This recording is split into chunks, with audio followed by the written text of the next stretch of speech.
폭우가 쏟아지는 밤이었다. 서울 외곽의 재개발지구 낡은 간판이 위태롭게 흔들리는 하나의원 안에는 정막만이 감돌고 있었다. 이하윤은 진료실에 불을 끄려다 말고 창밖을 응시했다.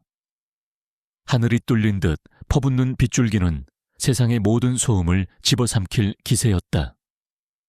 그녀는 가운 주머니에 손을 찔러 넣으며 깊은 한숨을 내쉬었다. 오늘도 환자는 없었고 빚쟁이들의 독촉 전화만 요란하게 울려댔다. 하윤은 익숙한 동작으로 청진기를 정리하며 퇴근 준비를 서둘렀다.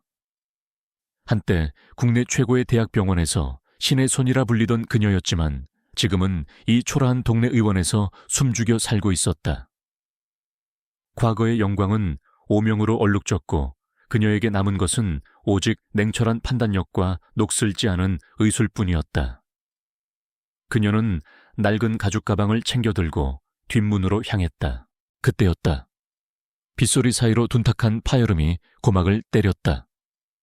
쓰레기통이 넘어지는 소리 같기도 했고 무거운 물체가 바닥에 떨어지는 소리 같기도 했다. 하윤의 미간이 좁혀졌다. 이 시각 이런 날씨에 이곳을 찾을 사람은 없었다. 길고양이의 소행이라기에는 소리의 무게감이 달랐다. 그녀는 반사적으로 수술용 메스를 챙겨 들고 조심스럽게 뒷문을 열었다. 어둠 속에서 비릿한 비린내가 코끝을 찔렀다. 빗물에 섞여 흘러내리는 붉은 액체가 그녀의 흰 운동화를 적셨다. 하윤은 시선을 따라 천천히 고개를 숙였다. 그곳에는 한 남자가 쓰레기 더미 옆에 처참한 몰골로 쓰러져 있었다. 최고급 맞춤 정장은 찢겨 있었고 복부에서는 검붉은 피가 솟구치고 있었다. 단순한 취객이나 노숙자가 아니었다. 하윤은 즉시 남자의 상태를 살폈다. 창백한 안색과 차가운 체온은 쇼크 상태가 임박했음을 알리고 있었다. 그녀는 빗물에 젖은 남자의 셔츠를 걷어올렸다. 복부를 관통한 자상은 생각보다 깊었고 장기 손상이 의심되는 위급한 상황이었다. 이대로 앰뷸런스를 기다렸다가는 병원에 도착하기도 전에 과다출혈로 사망할 것이 분명했다. 선택의 여지가 없었다. 하윤은 이를 악물고 남자의 겨드랑이 사이로 팔을 넣어 그를 일으켜 세웠다. 남자는 건장한 체격 탓에 돌덩이처럼 무거웠지만 그녀는 초인적인 힘을 발휘해 그를 진료실 안으로 끌고 들어갔다. 바닥에 핏자국이 길게 이어졌다. 그녀는 남자를 수술대 위에 눕히고 곧바로 문을 걸어 잠갔다. 수술대 조명을 켜자 남자의 얼굴이 드러났다. 고통으로 일그러져 있었지만 날카로운 턱선과 귀티 흐르는 외모는 숨길 수 없었다. 하윤이 급하게 수술 도구를 준비하려던 순간 남자가 힘겹게 눈을 떴다. 흐릿한 초점이 그녀를 향했고 피 묻은 손이 하윤의 손목을 거칠게 낚아챘다. 남자는 거친 숨을 몰아쉬며 무언가를 말하려 했다. 병원은 안 돼. 남자는 쥐어짜는 듯한 목소리로 짧게 내뱉고는 다시 의식을 잃었다. 하윤은 잠시 멈칫했다. 경찰이나 대형 병원을 피해야 하는 사정이 있는 듯했다. 하지만 의사로서 그녀의 본능은 생명을 살리는 것에만 집중하고 있었다. 그녀는 남자의 손을 떼어내고 빠르게 마취제를 준비했다. 지금부터는 시간과의 싸움이었다. 낡은 의원에는 제대로 된 수혈팩조차 넉넉하지 않았다. 하윤은 자신의 혈액형이 남자와 같기를 기도하며 응급키트를 펼쳤다. 메스가 피부를 가르는 섬뜩한 소리와 함께 복강이 드러났다. 예상대로 간문맥 근처의 혈관이 손상되어 있었다. 피가 솟구치는 시야 속에서도 하윤의 손놀림은 기계처럼 정확하고 침착했다. 땀방울이 이마를 타고 흘러내려 시야를 가렸지만 닦을 새도 없었다. 혈압 모니터의 경고음이 요란하게 울려댔다. 하윤은 혈관 겸자를 이용해 출혈 지점을 정확히 잡아냈다. 대학병원 시절 수없이 집도했던 고난도 수술 경험이 그녀의 손끝에서 되살아나고 있었다. 열악한 장비 탓에 모든 것을 그녀의 감각에 의존해야 했다. 남자의 생명력은 생각보다 끈질겼다. 하윤은 손상된 혈관을 봉합하며 남자의 바이탈 사인을 수시로 체크했다. 위험한 고비를 넘기자 혈압이 조금씩 안정을 되찾기 시작했다. 그녀는 마지막으로 복막을 닫고 피부를 봉합했다. 실이 살을 파고드는 소리만이 적막한 진료실을 채웠다. 수술은 기적처럼 성공적이었다. 하윤은 피 묻은 장갑을 벗어 던지고 의자에 주저앉았다. 긴장이 풀리자 온몸의 근육이 비명을 질러댔다. 시계는 어느새 새벽 3시를 가리키고 있었다. 수술대 위에 누워있는 남자는 이제 편안한 호흡을 되찾은 상태였다. 그녀는 젖은 머리카락을 쓸어 넘기며 남자의 얼굴을 다시 한번 찬찬히 뜯어보았다. 도대체 누구길래 칼에 찔린 채 내 병원 앞에 쓰러져 있었던 걸까? 고급스러운 옷차림과 단련된 몸, 그리고 병원을 거부하던 태도까지 모든 것이 의문투성이었다. 하윤은 직감적으로 자신의 평화로운 은둔 생활이 끝날지도 모른다는 불길한 예감을 느꼈다. 하지만 눈앞에서 죽어가는 환자를 외면할 수는 없는 노릇이었다. 밖에서는 여전히 천둥 소리가 으르렁거리고 있었다. 하윤은 남자의 젖은 옷을 가위로 잘라내고 담요를 덮어주었다. 옷 안쪽 주머니에서 떨어진 지갑을 발견한 그녀는 망설이다가 신분증을 확인했다. 강도진. 그 이름 3글자를 보는 순간 하윤의 눈동자가 흔들렸다. 대한민국 경제를 움직이는 대항그룹의 후계자 그 강도진이었다. 뉴스로만 접하던 재벌 3세가 왜 이곳 변두리 의원에서 죽어가고 있었는지 알 수 없었다. 하윤은 지갑을 서랍 깊숙이 넣어두고 링거액을 교체했다. 오늘 밤은 뜬 눈으로 그의 곁을 지켜야 했다. 만약 그가 깨어나지 못한다면 그녀 또한 무사하지 못할 것이라는 서늘한 공포가 등줄기를 타고 흘렀다. 폭풍우 치는 밤 운명은 예고 없이 그녀의 진료실 문을 두드렸다. 피냄새와 소독약 냄새가 뒤섞인 좁은 공간에서 하윤과 도진의 인연은 그렇게 시작되었다. 그녀가 살려낸 것이 단순한 생명이 아니라 거대한 권력의 소용돌이임을 깨닫는 데는 그리 오랜 시간이 걸리지 않을 것이었다. 밤은 아직 길었다. 희미한 소독약 냄새가 코끝을 자극하며 강도진의 의식을 현실로 끌어당겼다.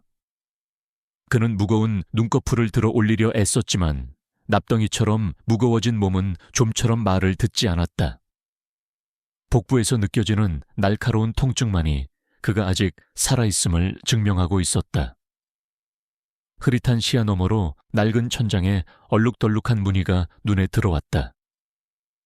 이곳은 그가 익숙한 VIP 병실도 호화로운 저택의 침실도 아니었다. 도진은 고개를 아주 천천히 돌려 주변을 살폈다. 좁고 허름한 진료실 한 구석 낡은 소파에 한 여자가 불편한 자세로 쪽잠을 자고 있었다.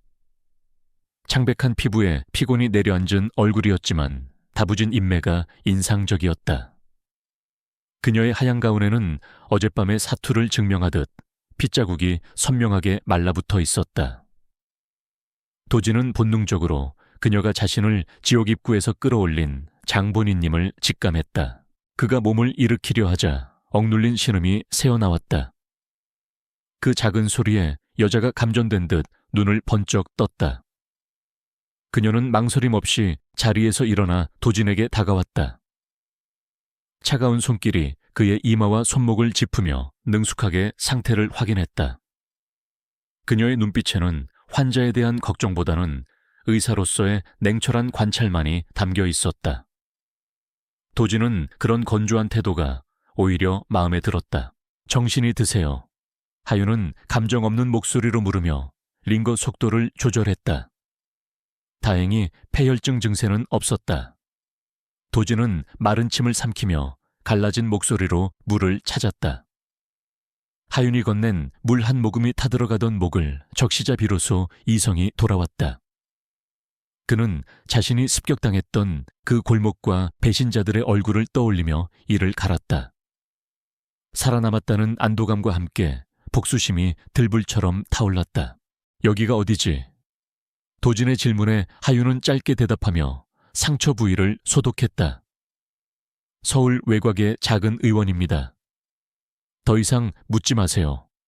당신이 누구인지 알고 싶지도 않고 엮이고 싶지도 않으니까요. 그녀의 단호한 말투는 선을 명확히 긋고 있었다. 도진은 그녀의 명찰을 힐끔 쳐다보았지만 그녀는 이미 눈치채고 명찰을 주머니에 넣어버린 뒤였다. 경계심이 대단한 여자였다. 도진은 헛웃음을 흘리려다 복부 통증 때문에 멈췄다. 대한민국에서 감히 강도진에게 이렇게 대하는 사람은 없었다. 하지만 그녀의 손길은 거칠면서도 섬세했다. 어젯밤 희미한 의식 속에서 느꼈던 그 신속하고 정확한 손놀림은 환상이 아니었다.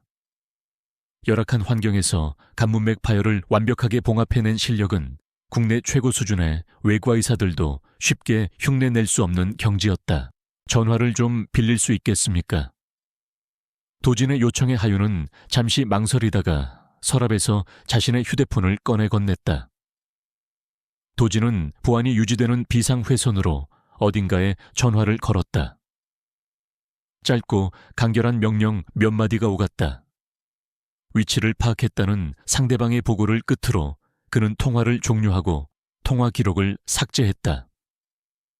그의 눈빛은 이미 부상당한 짐승이 아닌 냉혹한 지배자의 것으로 변해 있었다.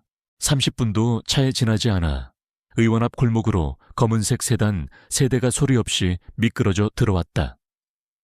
정장을 입은 건장한 사내들이 들이닥쳤고 좁은 대기실은 순식간에 검은 양복들로 가득 찼다. 하윤은 그 광경을 무표정하게 지켜보았다. 사내들의 우두머리로 보이는 남자가 도진에게 깎듯이 고개를 숙였다. 대표님, 늦어서 죄송합니다. 안전가옥으로 모시겠습니다. 도진은 부축을 받으며 일어나다 말고 하윤을 돌아보았다. 그녀는 마치 투명 인간을 대하듯 시선을 피하며 차트 정리에 열중하고 있었다. 그는 품 안에서 수표책을 꺼내려 했지만 옷이 찢겨나간 탓에 아무것도 없음을 깨달았다. 도진은 비서에게 눈짓을 했고 비서는 두툼한 현금 봉투를 데스크 위에 올려놓았다. 치료비와 입막음 비용입니다. 필요 없으니 가져가세요.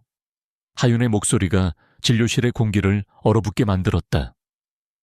그녀는 봉투를 거들떠보지도 않은 채 도진을 똑바로 응시했다. 의사로서 할 일을 했을 뿐입니다. 당신이 누구든 상관없이요. 그리고 제 병원이 소란스러워지는 건 원치 않으니 당장 나가주세요. 비서가 불쾌한 기색을 드러내며 나서려 하자 도진이 손을 들어 제지했다. 도진은 흥미롭다는 듯 입꼬리를 살짝 올렸다. 돈으로 움직이지 않는 사람을 보는 건 오랜만이었다. 그는 하윤의 얼굴을 뇌리에 깊이 새기며 나직하게 말했다. 빚지는 건 질색이라서 말이야. 조만간 다시 보게 될 겁니다.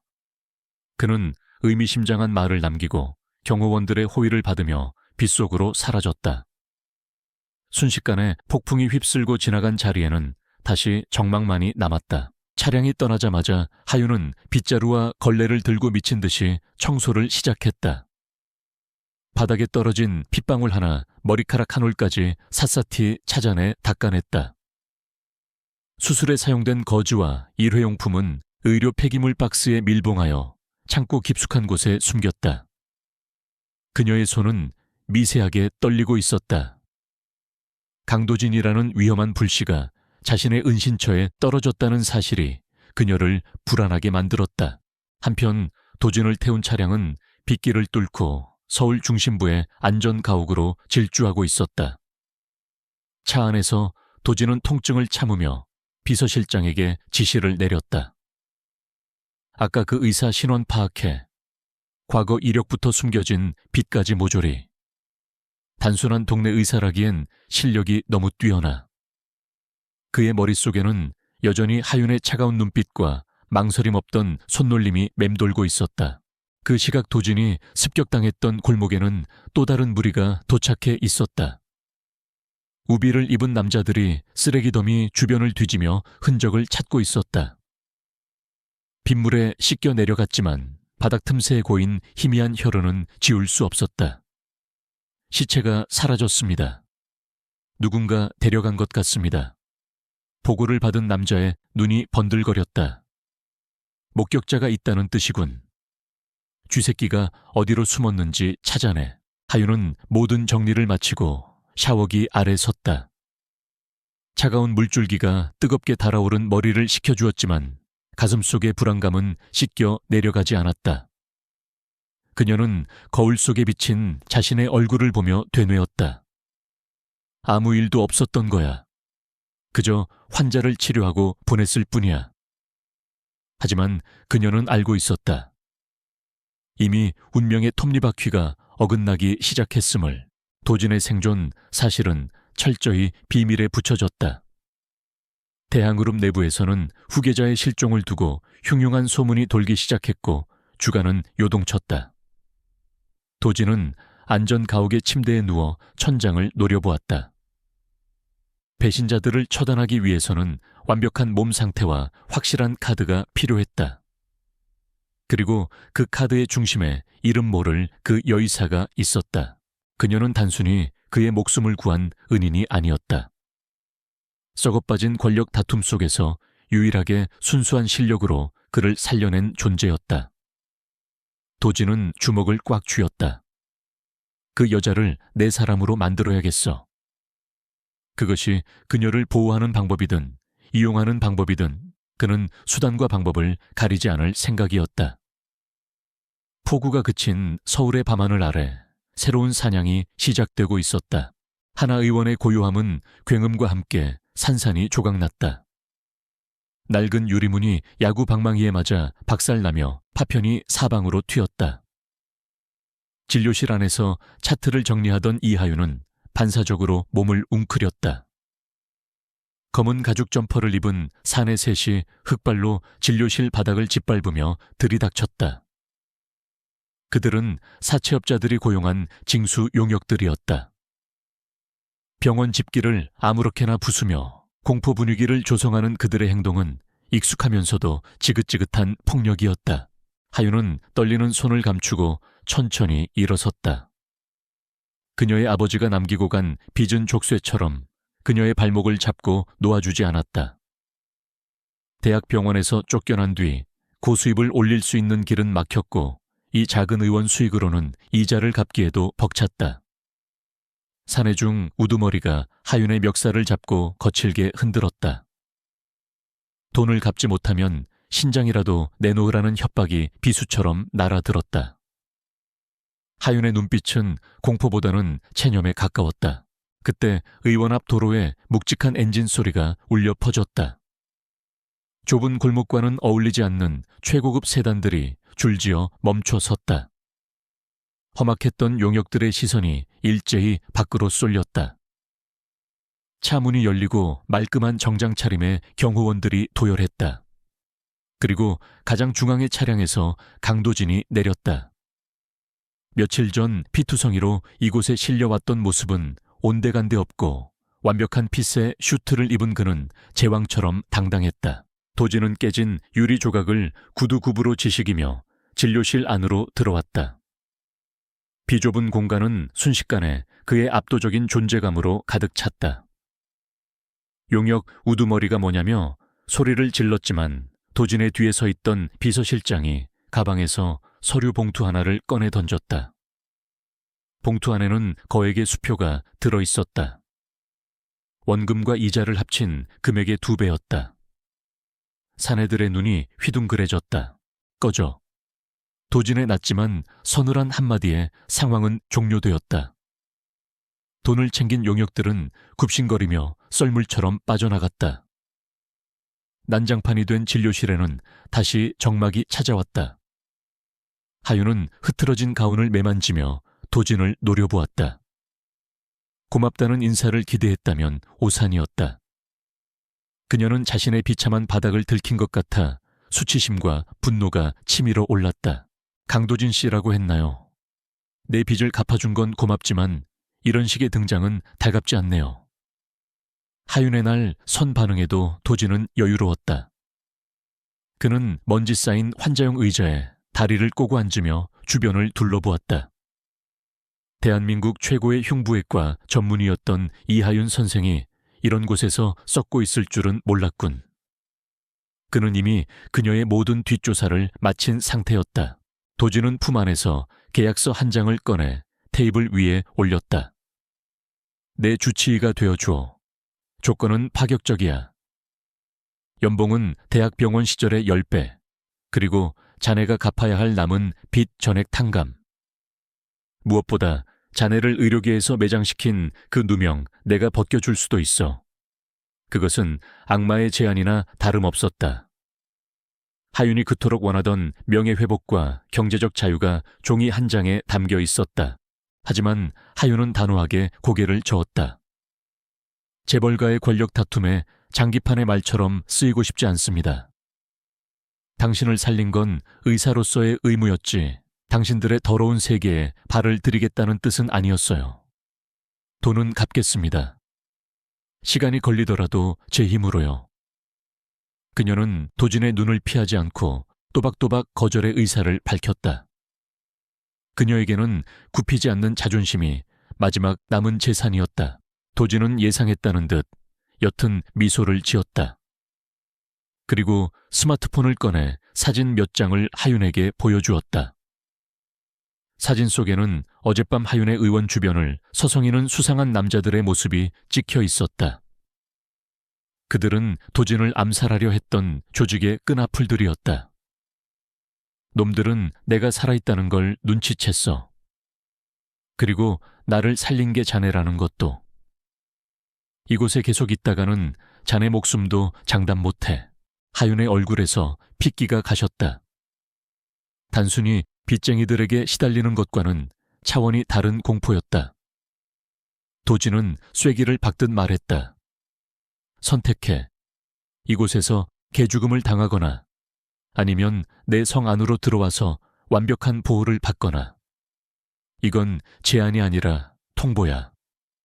나는 내 생명의 은인이 시체로 발견되는 걸 원치 않거든. 그의 말은 잔인할 정도로 현실적이었다. 하윤은 흔들리는 눈동자로 깨진 창밖을 바라보았다. 평범한 일상으로 돌아가는 길은 이미 끊겨 있었다. 그녀가 살린 남자는 걸어 다니는 폭탄이었고 그녀는 이미 그 폭발 방향 안에 들어와 있었다. 도지는 재촉하지 않고 묵묵히 그녀의 결단을 기다렸다. 진료실 벽시계의 초침 소리만이 팽팽한 긴장감을 대변하고 있었다. 결국 하윤은 떨리는 손으로 계약서를 집어들었다. 펜을 쥐는 손끝이 하얗게 질려 있었다. 그녀는 도진을 향해 조건을 덧붙였다. 약속해 주세요. 제 안전뿐만 아니라 제 의사로서의 소신도 지켜주겠다고. 제가 필요 없다고 판단되면 언제든 계약을 파기하고 보내주겠다고요. 도진은 고개를 끄덕였다. 물론이지. 나는 쓸모없는 물건에는 미련을 두지 않으니까. 계약서에 서명을 마친 하윤에게 도진은 당장 짐을 챙길 것을 명령했다. 그녀가 챙긴 것은 낡은 왕진 가방과 아버지의 사진, 그리고 몇 벌의 옷가지가 전부였다. 그녀는 마지막으로 정든 하나 의원을 돌아보았다. 비록 춥고 배고픈 시절이었지만 나름의 평화가 있었던 곳이었다. 이제 그녀는 스스로 호랑이 굴로 걸어 들어가고 있었다. 도진의 채 오르자 묵직한 문이 닫히며 세상과 단절되었다. 차는 부드럽게 출발하여 서울의 화려한 도심을 향해 달렸다. 차 안의 공기는 숨이 막힐 듯 무거웠다. 도진은 태블릿 PC로 업무를 보고 있었고 하윤은 창밖의 풍경을 멍하니 바라보았다. 화려한 넌사인이 그녀의 얼굴을 스치고 지나갔다. 그것은 마치 앞으로 그녀에게 닥칠 파란만장한 운명을 예고하는 듯했다. 1시간 후 차는 서울 북쪽의 산자락에 위치한 거대한 저택 앞에 멈춰 섰다. 높은 담벼락과 삼엄한 경비 시스템으로 둘러싸인 대한그룹의 본가 일명 대한성이었다. 육중한 철문이 열리고 차가 정원을 가로질러 현관 앞에 도착했다. 웅장하지만 어딘가 음산한 기운을 풍기는 저택이었다. 차에서 내린 하윤을 맞이한 것은 수십 명의 고용인들이었다. 그들의 시선에는 호기심과 경계심이 뒤섞여 있었다. 도진은 하윤을 대동하고 당당하게 현관으로 들어섰다. 샹들리에가 눈부시게 빛나는 로비에는 휠체어에 앉은 노인과 날카로운 인상의 중년 남자가 기다리고 있었다. 그들은 도진의 생환을 전혀 반기지 않는 눈치였다. 살아서 돌아왔구나. 중년 남자가 비릿한 웃음을 흘리며 말했다. 그는 도진의 숙부이자 그룹의 부회장인 강형석이었다. 도진은 싸늘한 미소로 응수했다. 실망시켜드려 죄송합니다, 숙부님. 그리고 이쪽은 제 주치의를 맡게 될 이하윤 선생입니다. 앞으로 제 건강은 이 사람이 전담할 겁니다. 도진의 선언에 강형석의 시선이 하윤에게 꽂혔다. 하윤은 본능적으로 강형석이 뿜어내는 저기를 느꼈다. 그는 도진을 죽음으로 몰아넣은 배후임이 분명했다. 그녀는 등골이 서늘해졌지만 겉으로는 내색하지 않고 정중하게 고개를 숙였다. 강형석은 하윤을 위아래로 훑어보며 비웃었다. 어디서 굴러먹던 개벽다귀를 데려온 개냐. 내 목숨이 그리 가볍더냐. 모욕적인 언사였지만 하윤은 침묵을 지켰다. 도진이 한 발 앞으로 나서며 하윤을 가로막았다. 제 목숨을 구한 사람입니다. 함부로 말씀하지 마시죠. 도진의 등은 넓고 단단했다. 하윤은 처음으로 그에게서 묘한 안도감을 느꼈다. 이것은 단순한 고용관계를 넘어선 생존을 위한 동맹의 시작이었다. 도진은 강형석을 지나쳐 하윤을 2층으로 안내했다. 배정받은 방은 웬만한 아파트보다 넓고 화려했다. 하지만 하윤에게는 그저 감옥처럼 느껴질 뿐이었다. 도진은 방을 나가기 전 하윤에게 경고했다. 이 집안에 믿을 사람은 아무도 없어. 나조차도 완전히 믿지 마. 살아남고 싶으면 눈과 귀는 열어두되 입은 닫고 있어야 해. 문이 닫히고 홀로 남겨진 하윤은 침대에 주저앉았다. 그녀는 창가로 다가가 저택의 정원을 내려다보았다. 칠흑 같은 어둠 속에 숨겨진 감시 카메라들의 붉은 불빛이 반짝이고 있었다. 이제 돌이킬 수 없었다. 그녀는 대한민국 최고의 권력 집단 내부로 들어왔고 이곳은 바깥 세상보다 훨씬 더 위험하고 치열한 전쟁터였다. 하윤은 주먹을 꽉 쥐었다. 반드시 살아남아 자신의 명예를 되찾고 이 지옥을 빠져나가리라 다짐했다. 새벽이 밝아오고 있었다. 하윤은 잠을 이루지 못한 채 의료 서적을 펼쳤다. 도진의 상태를 완벽하게 관리하기 위해서는 철저한 준비가 필요했다. 그의 몸에 남은 상처는 단순히 육체적인 것이 아니었다. 그녀는 자신이 치료해야 할 것이 도진의 몸뿐만 아니라 이 병든 가문의 환부일지도 모른다는 생각이 들었다. 다음 날 아침 하윤은 첫 번째 시험대에 올랐다. 도진의 아침 식사 자리에 합석하라는 지시가 내려온 것이다. 식당에는 도진을 비롯한 강씨 일가가 모두 모여 있었다. 숨막히는 침묵 속에서 식기 부딪히는 소리만 들려왔다. 하윤의 등장에 모든 시선이 집중되었다.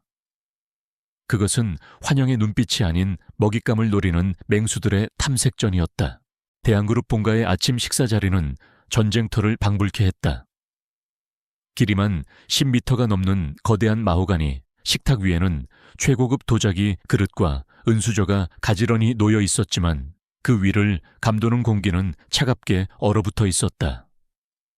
상석에 앉은 강형석 부회장을 중심으로 그의 아내와 아들인 강민재 전무, 그리고 몇몇 친척들이 자리를 잡고 있었다.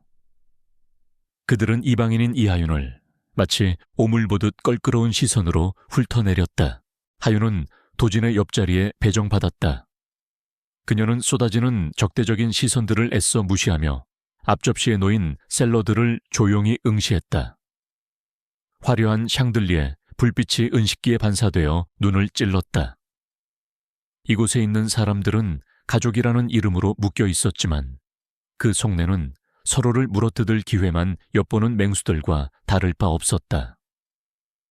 침묵을 깬 것은 강영석의 처 신혜란이었다. 그녀는 포크를 내려놓으며 날카로운 목소리로 쏘아붙였다. 도진아, 아무리 네가 몸이 안 좋아도 그렇지 근본도 모르는 여자를 겸상시키는 건 예의가 아니지 않니? 집안 격 떨어지게 이게 무슨 꼴이니? 그녀의 말에 식탁 주변의 친척들이 비웃음을 흘렸다. 그들은 하윤의 낡은 블라우스와 화장기 없는 얼굴을 노골적으로 조롱하고 있었다. 도진이 숟가락을 딱 소리나게 내려놓았다. 식당 안의 공기가 순식간에 무거워졌다. 하지만 도진이 입을 열기도 전에 하윤이 고개를 들었다. 그녀는 신혜란을 똑바로 바라보며 차분한 목소리로 말했다. 환자의 상태를 24시간 모니터링하는 것이 주치의의 의무입니다. 그리고 사모님 안색을 보니 저를 신경 쓰실 때가 아닌 것 같군요. 간 기능 저하로 인한 황달기가 눈 흰재 보입니다. 식탁 주변이 찬물을 끼얹은 듯 조용해졌다. 신혜란의 얼굴이 붉게 달아올랐다. 하윤은 멈추지 않고 덧붙였다. 잦은 음주와 스트레스는 피부 트러블뿐만 아니라 장기 손상으로 이어집니다. 명품 화장품으로 가리려 해도 병색은 감출 수 없습니다. 정밀 검진을 받아보시는 게 좋겠네요. 의사로서 드리는 조언입니다. 신혜라는 분노로 손을 떨며 소리쳤지만 강형석이 눈짓으로 그녀를 제지했다. 도진은 입가에 번지는 미소를 숨기기 위해 물잔을 들었다. 이 집안에서 큰어머니인 신혜란에게 이렇게 대놓고 직언을 날린 사람은 하윤이 처음이었다. 강형석은 하윤을 흥미롭다는 눈빛으로 관찰했다. 단순한 총우석 의사가 아니라는 것을 직감한 것이다. 식사가 끝난 후 도진은 하윤을 서재로 불렀다. 서재는 웬만한 도서관만한 크기에 2층까지 책장이 닿아 있는 웅장한 공간이었다. 도진은 책상에 기대어 서서 넥타이를 풀었다. 아까 식사 자리 꽤 인상적이었어. 하지만 조심해. 그 여자는 뒤끝이 길거든. 아마 사사건건 자네를 괴롭히려고 들 거야. 하윤은 도진의 상처 부위를 소독하기 위해 그에게 다가갔다. 익숙해져야겠죠. 어차피 환영받으러 온 곳은 아니니까요. 그녀는 도진의 셔츠 단추를 풀었다. 드러난 그의 상체는 탄탄한 근육질이었지만 그 위에는 수많은 흉터들이 지도처럼 새겨져 있었다. 이번에 생긴 자상 외에도 오래된 화상 자국과 찢긴 흔적들이 가득했다. 그것은 그가 살아온 치열한 삶의 증거였다. 재벌 3세라는 화려한 타이틀 뒤에 숨겨진 생존 투쟁의 기록이었다. 하윤의 손끝이 오래된 흉터를 스치자 도진의 몸이 움찔했다. 어릴 때 납치당했을 때 생긴 거야. 도진이 덤덤하게 말했다. 돈을 노린 유괴범들이 담뱃불로 지졌지. 그때 알았어. 이 세상에 나를 지켜줄 사람은 아무도 없다는 걸. 하윤은 말없이 소독약을 발랐다. 그녀 역시 부모님의 빚과 억울한 누명으로 세상의 냉혹함을 뼈저리게 느꼈던 터라 그의 말에 깊은 동질감을 느꼈다. 사는 게 전쟁 같았겠군요. 하윤의 나지막한 위로에 도진은 그녀를 내려다보았다. 그녀의 눈빛에는 동정이나 호기심이 아닌 인간 대 인간으로서의 이해가 담겨 있었다. 두 사람 사이에 묘한 기류가 흘렀다. 오후가 되자 하윤은 저택 내에 마련된 의무실을 점검하러 갔다. 하지만 그녀를 기다리고 있는 것은 텅 빈 방과 먼지 쌓인 책상뿐이었다. 고용인들을 총괄하는 박 실장이 팔짱을 낀 채 문 앞에 서 있었다. 부회장님 지시 없이는 어떤 약품이나 장비도 내어드릴 수 없습니다. 필요한 게 있으면 밖에서 직접 사오시죠. 박 실장의 태도는 오만하기 짝이 없었다. 그녀는 하윤을 도진의 정부쯤으로 여기는 듯했다. 하윤은 화를 내는 대신 주머니에서 스마트폰을 꺼내 녹음 버튼을 눌렀다. 방금 하신 말씀 다시 한번 해주시겠어요? 강도진 대표님의 치료에 필요한 물품 지원을 거부하시겠다는 뜻인가요? 만약 대표님 상태가 악화되면 그 책임은 전적으로 박 실장님이 지시겠군요. 박 실장의 표정이 일그러졌다. 하윤은 한 걸음 다가서며 서늘하게 경고했다. 저는 대표님의 생명을 담보로 농담 따위 안 합니다. 지금 당장 필요한 리스트대로 준비해 놓지 않으면 이 녹음 파일과 함께 직무유기로 해고 건의를 올리겠습니다. 선택하세요. 박 실장은 입술을 깨물며 획 돌아섰다. 잠시 후 하윤이 요청한 물품들이 속속 도착하기 시작했다. 저택의 정원을 산책하던 하윤은 온실 앞에서 강민재와 마주쳤다. 그는 도진의 사촌이자 그룹 내에서 도진과 후계 구도를 다투는 경쟁자였다. 민재는 사람 좋은 미소를 지으며 하윤에게 다가왔다. 이 선생이라고 했죠. 실력이 대단하다고 들었습니다. 이런 곳에 계시기엔 아까운 인재 같은데. 민재는 은근슬쩍 본론을 꺼냈다. 도진이 형 상태가 정확히 어떻습니까? 겉으로는 멀쩡해 보이지만 속은 골마 터진 거 아닙니까? 솔직하게 말해주면 내 병원장 자리를 알아봐 줄 수도 있는데. 그것은 명백한 회유이자 스파이 제안이었다. 하윤은 기가 차다는 듯 헛웃음을 흘렸다. 환자의 비밀 유지는 의사의 기본 윤리입니다. 그리고 병원장 자리는 제 실력으로 올라갈 테니 신경 끄시죠. 하윤이 자리를 뜨려 하자 민재가 그녀의 앞을 가로막았다. 아직 상황 파악이 안 되나 본데 도진이 형은 곧 무너질 겁니다. 썩은 동아줄 잡고 있다가 같이 추락하지 말고 현명하게 처신해요. 그의 눈빛에서 섬뜩한 탐욕이 읽혔다.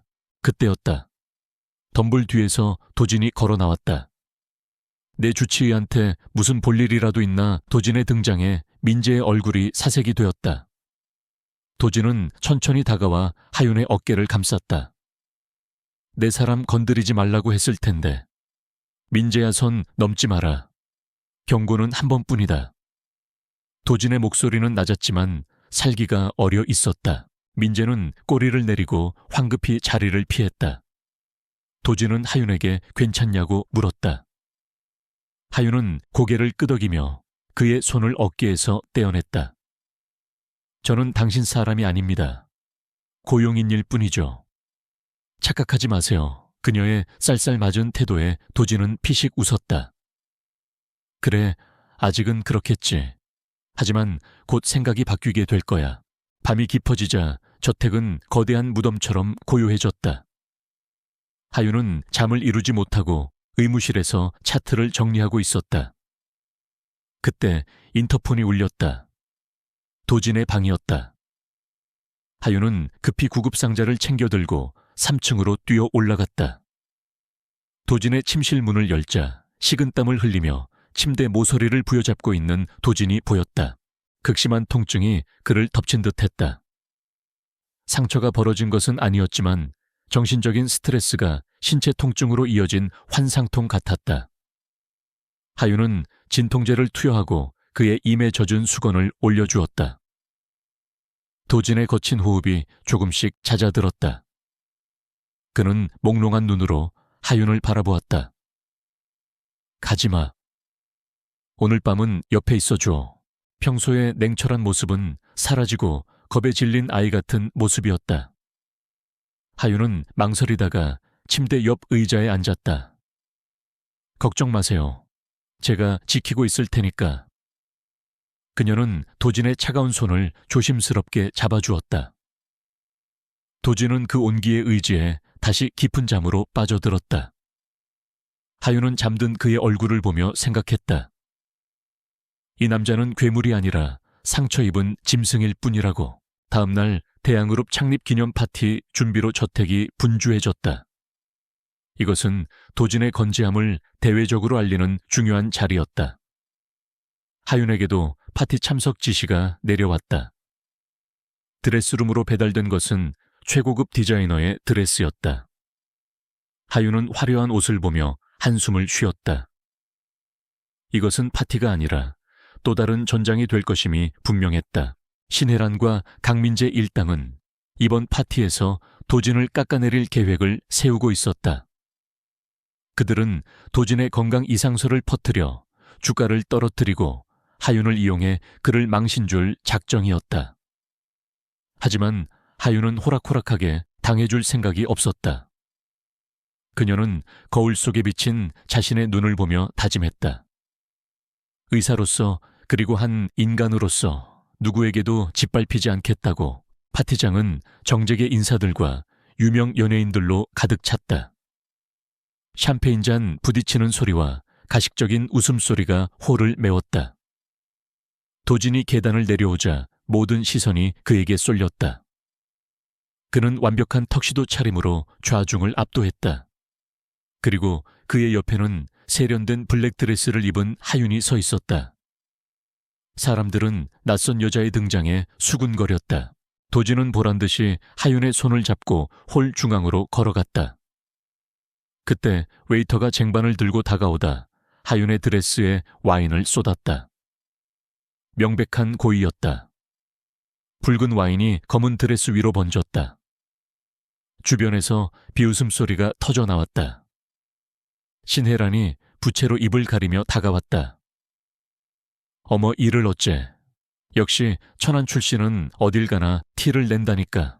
하지만 하윤은 당황하지 않았다. 그녀는 침착하게 냅킨으로 와인을 닦아내며 웨이터의 손목을 잡았다. 손떨림이 심하시네요. 파킨슨병 초기 증세이거나 알코올 의존증으로 보입니다. 이런 상태로 서빙을 하다니 인사 관리자의 실수군요. 그녀의 전문적인 지적에 웨이터는 얼굴이 사색이 되어 떨었다. 하윤은 고개를 들어 신혜란을 보며 미소 지었다. 옷은 갈아입으면 그만입니다. 하지만 사람의 품격은 옷으로 가려지지 않죠. 실수를 조롱거리로 만드는 것이 이 집안의 격식인가요? 그녀의 당당한 태도에 좌중이 술렁거렸다. 도진은 그녀를 자랑스럽게 바라보았다. 이 여자는 정말로 다이아몬드 원석이었다. 어떤 상황에서도 빛을 잃지 않았다. 파티가 무르익을 무렵 홀 한쪽에서 웅성거리는 소리가 들렸다. VIP룸에서 누군가가 쓰러졌다는 비명이 터져 나왔다. 도진과 하윤의 눈이 마주쳤다. 올 것이 왔다. 하윤은 드레스 자락을 걷어 올리고 사고 현장으로 질주했다. 그녀의 본능이 깨어났다. 이것은 단순한 사고가 아니라 누군가의 음모일 수도 있었다. VIP룸의 육중한 문이 열리자마자 비명과 고성이 고막을 때렸다. 파티의 주빈이자 그룹의 대주주인 최 회장이 바닥에 쓰러져 있었고 주변은 아수라장이었다. 사람들은 공포에 질려 뒷걸음질 쳤고 몇몇 경호원들이 어쩔 줄 몰라 하며 우왕좌왕하고 있었다. 최 회장의 얼굴은 이미 보랏빛으로 변해 가고 있었으며 호흡은 거칠게 넘어가는 소리를 내고 있었다. 일각을 다투는 위급 상황이었다. 하윤은 드레스 자락을 거칠게 걷어 올리며 인파를 해치고 들어갔다. 경호원이 앞을 막아서자 뒤따라오던 도진이 낮은 목소리로 호령했다. 비켜. 내 주치의다. 그의 한마디에 길이 열렸고 하윤은 즉시 최 회장의 곁으로 무릎을 꿇고 앉았다. 그녀는 능숙하게 맥박을 짚고 동공반사를 확인했다. 기도가 심각하게 부어올라 호흡을 막고 있었다. 이건 심근경색이 아니라 아나필락시스 쇼크예요. 하윤이 외쳤지만 옆에 있던 강민재 측의 자문의사 김 박사가 코웃음을 쳤다. 무슨 소리입니까? 이건 전형적인 심장마비 증세입니다. 당장 제세동기를 가져와요. 김 박사는 하윤을 무시하고 잘못된 처치를 강행하려 했다. 하윤은 김 박사의 손을 거칠게 쳐내며 제지했다. 지금 제세동기를 쓰면 환자는 죽습니다. 기도가 완전히 막혔어요. 당장 기도를 확보하지 않으면 뇌사가 진행될 겁니다. 하윤의 서슬 퍼런 일갈에 김 박사가 주춤했다. 하지만 의료 장비는 구급대가 도착해야만 사용할 수 있었다. 최 회장의 몸이 경련을 일으키며 눈이 뒤집혔다. 더 이상 지체할 시간이 없었다. 하윤은 결단을 내려야만 했다. 하윤은 테이블 위에 놓인 도수 높은 위스키병을 집어들었다. 그리고 웨이터에게 소리쳤다. 잘 드는 나이프와 펜대 하나 가져오세요. 빨리요. 좌중이 술렁거렸다. 멀쩡한 사람의 목에 칼을 대겠다는 거냐며 웅성거리는 소리가 들려왔다. 신혜란이 나서서 악을 썼다. 미쳤구나. 감히 최 회장님 몸에 칼을 대 네가 책임을 질 수 있어. 책임은 내가 진다. 도진이 신혜란의 앞을 가로막으며 차갑게 말했다. 그의 눈빛은 흔들림 없이 하윤을 향해 있었다. 해봐. 자네 실력을 믿어. 도진의 신뢰는 하윤에게 가장 강력한 무기였다.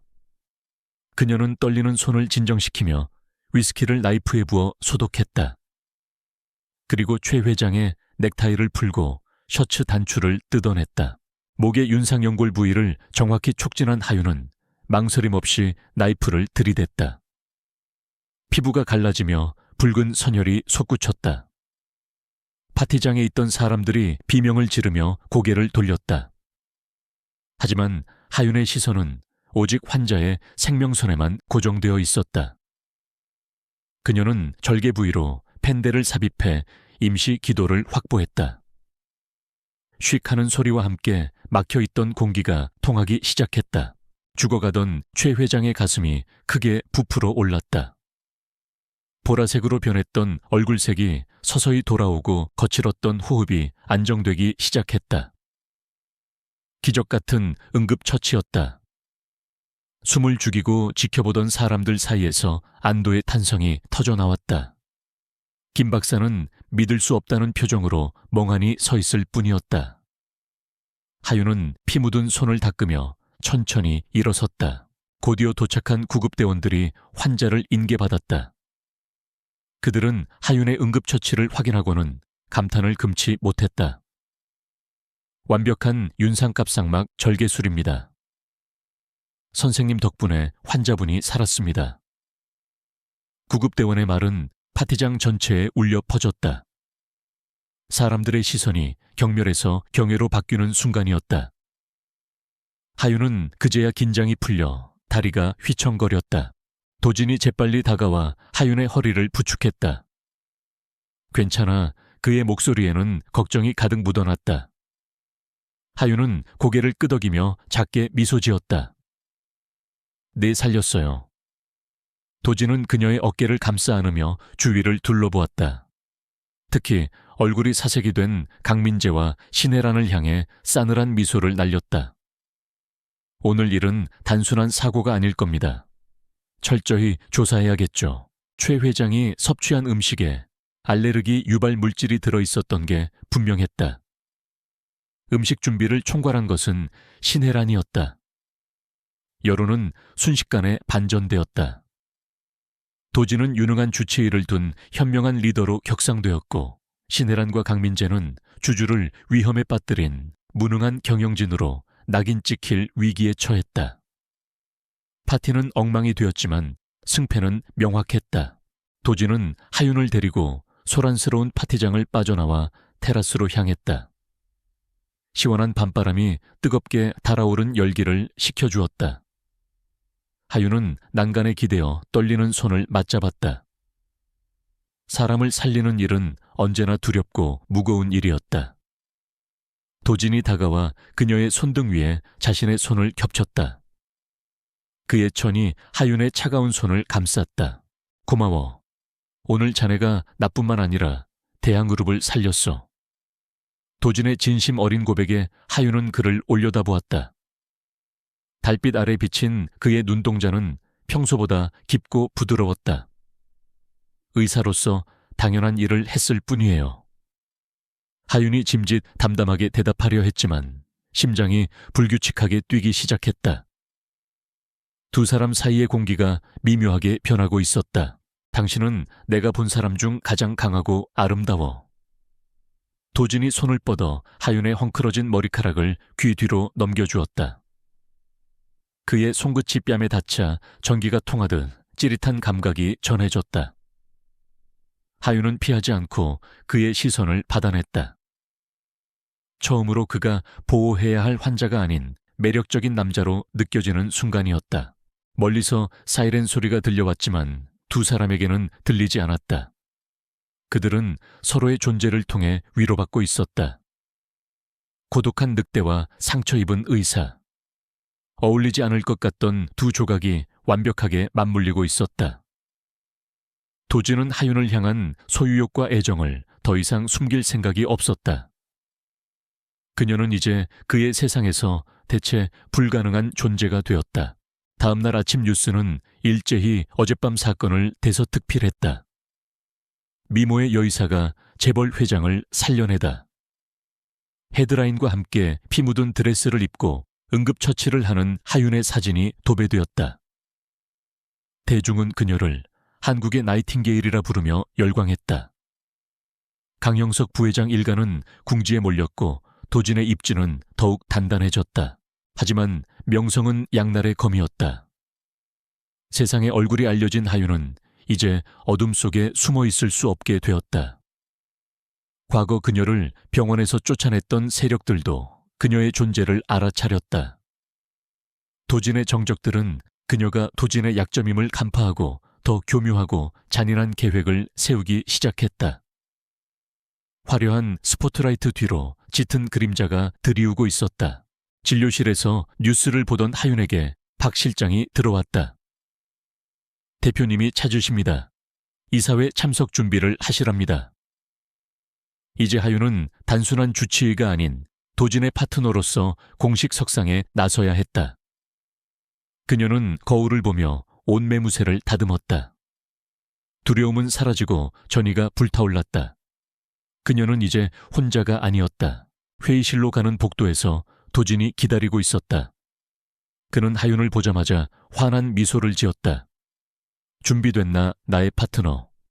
그가 내민 손을 하윤이 맞잡았다. 네, 준비됐습니다. 두 사람은 굳게 닫힌 이사회 문을 향해 당당하게 걸어갔다. 문이 열리고 쏟아지는 시선 속으로 그들은 함께 발을 내디뎠다. 본격적인 방역에 서막이 올랐다. 대한그룹을 뒤흔든 파티 사건 이후 세상은 이하윤이라는 이름에 열광했다. 포털사이트 검색어 순위는 연일 그녀의 이름으로 도배되었고 그녀가 운영하던 작은 의원 앞에는 취재진이 장사진을 쳤다. 대중은 재벌가를 구한 흑수저 의사라는 드라마틱한 서사에 매료되었다. 하지만 빛이 강할수록 그림자는 더욱 짙게 드리워지는 법이었다. 하윤을 향한 찬사가 절정에 달했을 무렵 인터넷 커뮤니티를 중심으로 심상치 않은 게시물들이 올라오기 시작했다. 천사 의사의 두 얼굴이라는 자극적인 제목의 폭로글은 순식간에 퍼져나갔다. 내용은 충격적이었다. 하윤이 과거 대학병원 시절 치명적인 의료 과실을 저질러 환자를 사망케 했으며 그 책임을 회피하기 위해 병원에서 쫓겨났다는 것이었다. 익명의 제보자는 하윤을 실력 없는 살인마라고 칭하며 그녀가 의사 면허를 유지하고 있는 것 자체가 사회악이라고 주장했다. 여론은 순식간에 싸늘하게 식어버렸다. 하윤은 진료실에서 태블릿 PC로 쏟아지는 악성 댓글들을 멍하니 내려다보았다. 손끝이 차갑게 식어갔다. 3년 전 그녀의 인생을 송두리째 무너뜨렸던 악몽이 다시 되살아나고 있었다. 잊으려 발버둥 쳤던 기억들이 끔찍한 환영처럼 눈앞에 아른거렸다. 그녀는 화면을 꺼버리고 책상에 엎드렸다. 결국 이렇게 발목이 잡히는구나. 도진의 곁에서 잠시나마 꿈꾸었던 평범한 미래가 산산조각 나는 소리가 들리는 듯했다. 강민재 전무는 기다렸다는 듯 도진의 집무실로 쳐들어왔다. 그는 조간신문을 도진의 책상 위에 거칠게 던지며 비아냥거렸다. 이것 봐라 형. 내가 뭘 했어. 근본 없는 여자는 결국 사고를 친다고 했지. 그룹 이미지가 바닥을 치고 있어. 주주들이 들고 일어나기 전에 당장 잘라버려. 민재의 얼굴에는 승리감에 도취된 비열한 웃음이 걸려 있었다. 도진은 묵묵히 신문을 집어들었다. 기사에는 하윤이 수술실에서 환자를 방치하는 듯한 교묘하게 조작된 사진까지 실려 있었다. 하지만 도진의 표정은 동요하지 않았다. 그는 천천히 서류를 넘기며 민재를 올려다보았다. 그래서 네가 하고 싶은 말이 뭐지? 단순히 이 여자를 자르라는 건가? 아니면 네가 심어둔 사람을 그 자리에 앉히고 싶다는 건가? 민재는 도진의 침착한 반응에 당황했다. 형은 지금 상황 파악이 안 돼. 이건 살인 미수범을 옆에 끼고 사는 꼴이라고. 당장 해명 기사 내고 저 여자 내쫓아. 안 그러면 이사회 소집해서 형 자질 문제 거론할 거야. 민재는 씩씩거리며 으름장을 놓았지만 도진은 그저 차갑게 웃을 뿐이었다. 나가봐. 내 인사는 내가 결정해. 민재가 나가자마자 도진은 비서실장을 호출했다. 이미 조사는 끝났겠지. 비서실장이 두툼한 파일 하나를 건넸다. 네 대표님, 예상하신 대로입니다. 3년 전 한국대학교 병원 VIP 수술실에서 일어난 사건의 진상입니다. 당시 집도인은 최 교수였고 이 선생님은 제1 조수였습니다. 도진은 파일을 열어 꼼꼼히 내용을 확인했다. 그의 눈매가 날카로워졌다. 그 시각 하윤은 짐을 싸고 있었다. 더 이상 도진에게 폐를 끼칠 수는 없었다. 그녀는 자신이 떠나는 것이 도진을 위한 최선이라 판단했다. 가방에 옷까지 몇 개를 챙겨 넣는 그녀의 손이 미세하게 떨렸다. 억울함보다는 도진을 다시 볼 수 없다는 사실이 가슴을 후벼 팠다. 짧은 시간이었지만 그는 그녀에게 환자 이상의 의미가 되어버린 후였다. 하윤이 방문을 열고 나오려는데 거대한 그림자가 앞을 가로막았다. 도진이었다. 그는 하윤의 손에 들린 가방을 보더니 미간을 찌푸렸다. 도망치는 건가 내가 알던 이하윤답지 않군. 그의 목소리는 낮고 위압적이었다. 하윤은 고개를 숙인 채 시선을 피했다. 해고 통보는 이미 예상하고 있었습니다. 제 발로 나가겠습니다.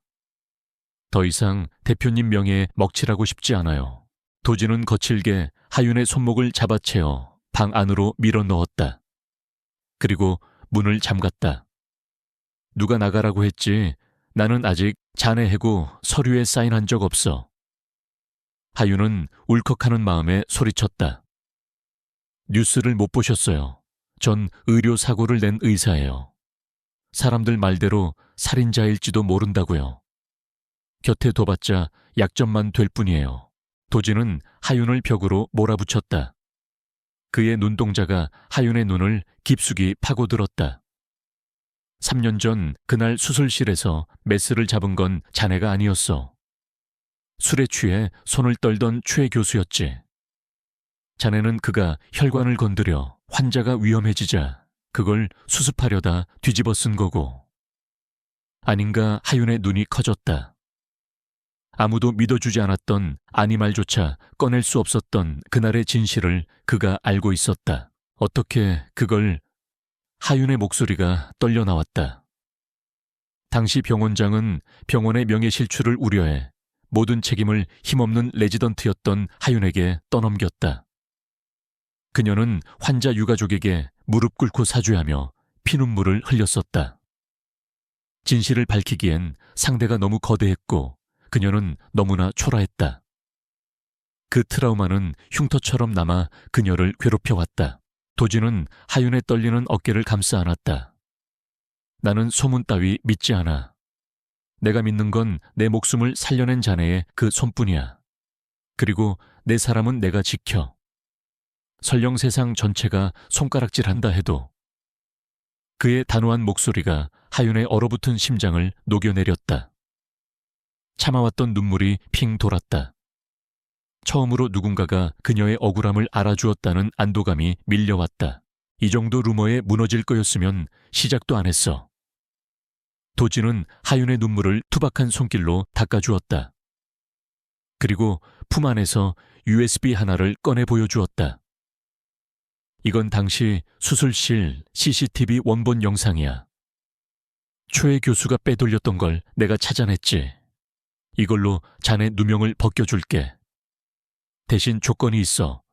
다시는 내 허락 없이 도망치려 하지 마. 하윤은 멍하니 USB를 바라보았다. 그것은 그녀의 잃어버린 명예이자 인생을 되찾아줄 열쇠였다.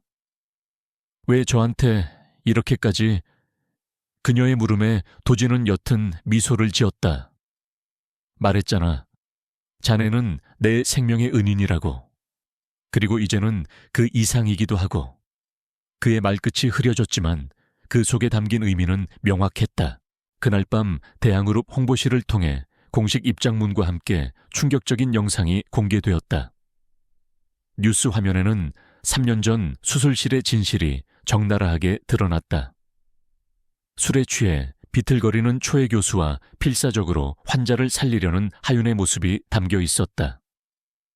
여론은 순식간에 뒤집혔다. 마녀 사냥을 하던 대중은 이제 거대 병원에 추악한 민낯에 분노했고 하윤을 비운의 천재 의사라 칭송했다. 최 교수와 당시 병원장은 긴급 체포되었고 하윤을 모함했던 게시글들은 자취를 감췄다. 강민재와 신혜라는 역풍을 맞았다. 오히려 그들이 이 루머를 조작해 유포했다는 정황이 포착되면서 그룹 내 입지가 좁아졌다. 도진의 완벽한 방역이었다.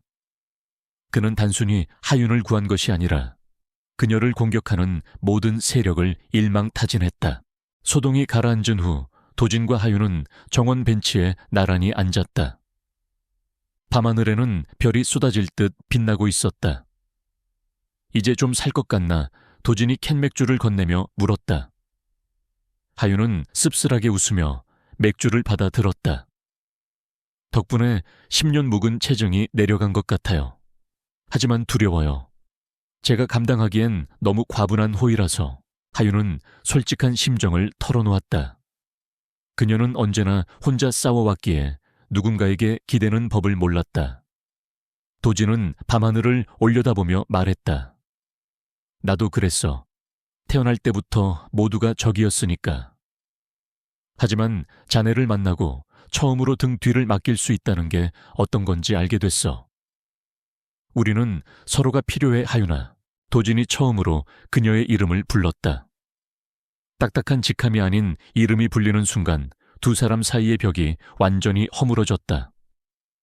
하윤은 도진을 바라보았다. 그의 옆모습은 쓸쓸해 보이면서도 강인해 보였다. 그녀는 조심스럽게 손을 뻗어 그의 손을 잡았다. 저도 도망치지 않을게요. 당신이 위험해지면 언제든 제가 고칠 테니까요.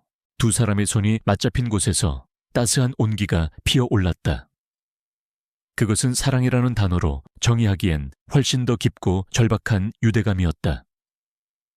그들은 서로의 상처를 알아보았고 그것을 치유할 수 있는 유일한 존재임을 확인했다.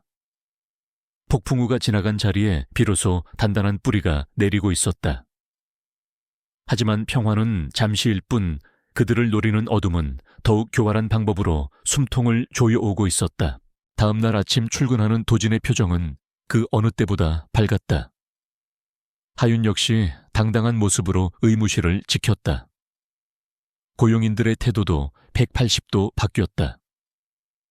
그들은 하윤을 미래의 안주인 대하듯 깍듯이 모셨다. 하지만 그 행복한 분위기를 깨트린 것은 부회장실에서 걸려온 한 통의 전화였다. 강영석 부회장이 긴급 이사회를 소집했다는 소식이었다. 강영석은 이사회 안건으로 강도진 대표의 정신감정을 요청했다. 그가 사고 후유증으로 인해 판단력이 흐려졌으며 주치의인 하윤에게 가스라이팅을 당하고 있다는 터무니없는 주장이었다. 그것은 도진을 끌어내리기 위한 최후의 발악이자 가장 치졸한 수법이었다. 도진은 보고를 받고 차갑게 웃었다. 갈 때까지 가보자는 거군. 하윤은 불안해하는 도진에게 다가가 그의 넥타이를 바로잡아 주었다. 걱정 마세요. 정신의학적으로 당신은 누구보다 건강해요. 제가 증명할게요. 그녀의 눈빛은 흔들림이 없었다. 도진은 그녀의 이마에 가볍게 입을 맞추었다. 그래, 이번에야말로 저 늙은 여우들을 완전히 사냥할 때가 됐어. 전쟁의 서막이 다시 오르고 있었다. 그날 오후 하윤은 낯선 번호로 온 문자를 받았다. 당신 아버지에 대한 빚이 아직 남아있다는 내용이었다. 분명 도진이 갚아주었을 터였다. 이상한 낌새를 챈 하윤은 발신번호로 전화를 걸었지만 연결되지 않았다. 불길한 예감이 엄습했다. 이것은 또 다른 함정이었다. 적들은 도진이 아닌 하윤의 가장 아픈 약점을 다시 건드리기 시작했다. 그녀의 아버지는 빚만 남기고 사라진 것이 아니었다. 그가 남긴 낡은 수첩에는 대항그룹의 비자금과 관련된 중요한 단서가 숨겨져 있었다. 하윤조차 모르고 있었던 그 비밀을 적들이 먼저 눈치챈 것이다. 하윤은 자신의 과거가 단순히 의료사고뿐만 아니라 거대한 음모와 연결되어 있음을 깨닫기 시작했다. 이하윤은 문제 찍힌 주소를 향해 택시를 달렸다. 도착한 곳은 서울 외곽의 재개발이 중단된 낡은 상가 단지였다. 을씨년스러운 바람이 불어와 먼지를 일으켰고 깨진 유리창들이 유령의 눈처럼 그녀를 내려다보고 있었다. 하윤은 불안한 마음을 억누르며 차에서 내렸다. 아버지가 남긴 빚과 관련된 중요한 증거가 있다는 말은 명백한 함정일 가능성이 높았지만 그녀는 무시할 수 없었다. 그것이 도진을 위협하는 칼날이 될 수도 있었기 때문이다. 약속 장소인 허름한 창고 앞에 다다르자 인기척이 느껴졌다. 하윤은 주머니 속에 호신용 스프레이를 꽉 쥐었다. 하지만 상대는 그녀의 예상을 뛰어넘는 전문가들이었다. 어둠 속에서 불쑥 튀어나온 검은 그림자가 그녀의 뒤를 덮쳤다. 반항할 틈도 없이 목덜미에 차가운 주삿바늘이 꽂혔다. 시야가 흐려지며 다리에 힘이 풀렸다. 의식이 끊어지기 직전 그녀는 바닥에 떨어진 자신의 휴대폰이 짓밟히는 소리를 들었다. 그 시각 강도진은 집무실에서 초조하게 시계를 확인하고 있었다. 하윤과의 연락이 두절된 지 벌써 3시간이 지나고 있었다. 그녀는 아무런 말 없이 자리를 비울 사람이 아니었다. 도진의 직감이 위험 신호를 격렬하게 울려댔다. 비서실장이 창백한 얼굴로 들어와 고개를 저었다. 이 선생님 휴대폰 신호가 마지막으로 잡힌 곳은 은평구의 폐건물 단지입니다. 그 후로는 신호가 끊겼습니다. 현장에 요원들을 급파했지만 발견된 건 파손된 휴대폰뿐입니다. 도진의 손에 들려있던 크리스털 잔이 바닥으로 떨어져 산산조각 났다. 쨍그랑하는 파열음이 정적을 갈랐다. 그의 눈동자가 붉게 충혈되기 시작했다. 범인이 누구인지는 생각할 필요도 없었다. 강형석 부회장. 늙은 여우가 기어이 도진의 가장 아픈 곳을 건드린 것이다. 도진은 재킷을 걸치며 낮게 으르렁거렸다. 경호팀 전원 소집해. 서울 시내를 이 잡듯이 뒤져서라도 찾아내. 그리고 부회장실로 간다. 강영석 부회장은 집무실에서 여유롭게 차를 즐기고 있었다. 그의 앞에는 실시간으로 보고되는 납치 현황 모니터가 켜져 있었다. 문이 부서질 듯 열리며 도진이 난입했다. 경호원들이 막아서려 했지만 도진은 그들을 짐짝처럼 던져버리고 강영석의 멱살을 잡았다. 강영석은 찻잔을 내려놓으며 비릿하게 웃었다. 예의라고는 밥 말아먹은 놈 같으니. 얼음방에 들어올 때는 노크부터 해야지. 하윤이 어디 있어? 도진의 목소리는 지옥에서 올라온 악귀처럼 살벌했다. 강형석은 태연하게 어깨를 으쓱였다. 글쎄다. 그 당돌한 의사 선생이 갑자기 사라지기라도 했나 보지. 아마 네가 가진 것들을 내려놓고 조용히 살기를 바라는 모양이야. 내일 주주총회에서 경영권 포기각서에 서명하면 무사히 돌아올 수도 있겠지. 도진은 끓어오르는 사례를 간신히 억누르며 강영석을 소파에 내동댕이 쳤다. 만약 그 사람 털끝 하나라도 다친다면 당신뿐만 아니라 이 빌어먹을 그룹 전체를 잿더미로 만들 거야. 내 말 명심해. 도진은 뒤도 돌아보지 않고 방을 나갔다. 협박은 통하지 않았다. 그는 거래를 하러 온 것이 아니라 선전포고를 하러 온 것이었다. 이제부터는 전면전이었다. 하윤이 눈을 떴을 때는 곰팡이 냄새가 진동하는 어두운 지하실이었다. 양손과 발은 플라스틱 케이블 타이로 의자에 단단히 묶여 있었다. 그녀는 몽롱한 정신을 다잡으며 주변을 살폈다. 3명의 사내가 카드 놀이를 하며 그녀를 감시하고 있었다. 그들은 전문적인 훈련을 받은 용병들처럼 보였다. 하윤은 공포에 질려 비명을 지르는 대신 깊은 심호흡을 하며 심박수를 조절했다. 깨어났군. 우두머리로 보이는 흉터남이 다가와 그녀의 턱을 거칠게 들어 올렸다. 얌전히 있어. 내 놈 서방님이 도장을 찍으면 풀어줄 테니. 하윤은 그의 눈을 똑바로 쳐다보며 말했다. 당신 안색이 안 좋아요. 황달기가 심하고 손끝이 미세하게 떨리고 있어요. 알코올성 강형변이 의심되네요. 지금 당장 치료받지 않으면 쇼크가 올 수도 있어요. 남자는 멈칫했다. 헛소리 집어치워. 닥치지 않으면 입을 막아버리겠어. 그는 위협적으로 소리쳤지만 눈동자는 흔들리고 있었다. 실제로 그는 최근 심각한 복통과 피로감에 시달리고 있었던 것이다. 하윤은 의사로서의 권위를 실어 단호하게 덧붙였다. 오른쪽 상복부에 통증이 있죠. 식은땀도 나고요. 여기 갇혀있는 동안 복수가 차오르면 당신은 죽어요. 내가 도와줄 수 있어요. 하윤의 말은 단순한 회유가 아니었다. 그녀는 상대방의 불안 심리를 자극하여 주도권을 가져오려 했다. 남자는 동요하는 기색이 역력했다. 옆에 있던 다른 부하가 형님 왜 그러십니까? 하고 물었지만 흉터남은 짜증스럽게 손을 저었다. 하윤은 속으로 쾌재를 불렀다. 틈이 보였다. 그녀는 이 틈을 벌려 시간을 벌어야 했다. 도진이 올 때까지. 한편 도진은 상황실에서 서울 시내의 CCTV 영상을 분석하고 있었다. 수천 개의 화면이 빠르게 지나갔지만 그의 눈은 매처럼 날카롭게 움직였다. 마침내 의심스러운 밴 한 대가 포착되었다. 은평구 재개발 단지에서 나와 북한산 자락의 폐공장지대로 향하는 차량이었다. 차량 번호는 대포차였지만 동선이 명확했다. 찾았다. 도진이 짧게 외쳤다. 도진은 즉시 방탄조끼를 착용하고 무기고를 개방했다. 비서실장이 만류했다. 대표님, 직접 가시는 건 위험합니다. 경찰에 신고하고 특공대를 기다려야 합니다. 하지만 도진은 탄창을 확인하며 고개를 저었다. 경찰이 개입하면 놈들은 하윤이를 죽일 거야. 그리고 나는 내 여자를 구하는데 남의 손을 빌리지 않아. 도진을 포함한 정예 경호팀 10명이 검은색 SUV 3대에 나눠 타고 출발했다. 도진의 눈빛은 차가운 분노로 가라앉아 있었다.